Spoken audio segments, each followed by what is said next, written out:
Could a monster be lurking in our oceans? And no, we're not talking about the Loch Ness Monster or the Megalodon, we're talking about a creature you've probably never heard of, is a Moses, but what's a Moses, or could the Moses, or have survived the Great Extinction? And if it did, how would it change our oceans? This is What If. And here's what would happen if Mosasaurus were still alive in 2014. A British tourist spotted a strange creature while on a cruise ship in the Gulf of Mexico. It became known as the Carnival Cruise Monster, and the description sounded a lot like a long-extinct apex predator, the mosasaur.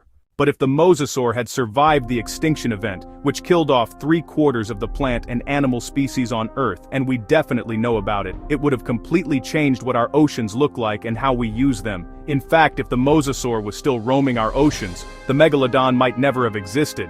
But how can one animal have such a huge impact? These nightmarish marine animals were actually giant lizards, kind of like the land-dwelling Komodo dragons, but they evolved for life in the ocean.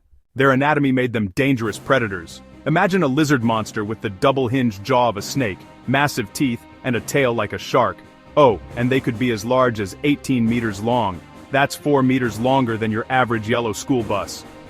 They basically ate anything they wanted. No fish, dolphins, sharks, whales, or even other mosasaurs were safe. Fossils from this species have been found on every continent, including Antarctica. Evidence that these lizard kings dominated the oceans in the Cretaceous period, but they weren't all so ferocious. Some species were as small as 1 meter long.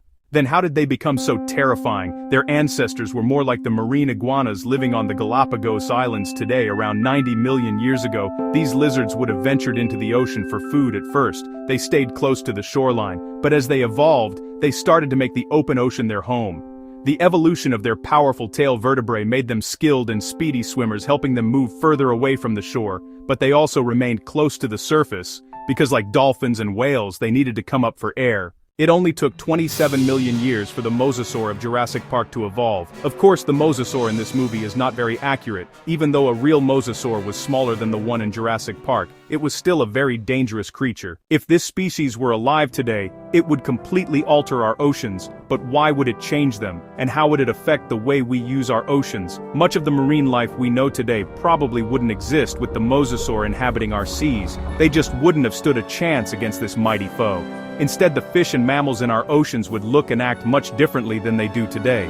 They would have adapted special traits and methods to avoid the Mosasaurus. One ecological theory is that predators actually drive evolution because they force prey to adapt, and quickly. In fact, a 2007 study found that the diversity of marine creatures over the past hundreds of millions of years is directly tied to interactions between predator and prey. So our oceans might be even more diverse if the Mosasaurus still existed. But what about us? Well, this giant lizard would make the oceans a much more dangerous place for humans. We would need much larger boats. Small fishing boats and sailboats could be small at hold by this creature. Ocean hobbies like sailing and fishing wouldn't be as popular, and swimming and surfing would certainly be life-threatening, and maybe the story of Moby Dick would be about a menacing Moses or instead of a whale. Thankfully, mosasaurs do not exist today, or our oceans would look completely different, and that's a good thing if the Mosasaurus were able to survive extinction. What's to say other species couldn't survive? Just imagine pterodactyls flying overhead, but that's a story for another 3 to 4 minute only.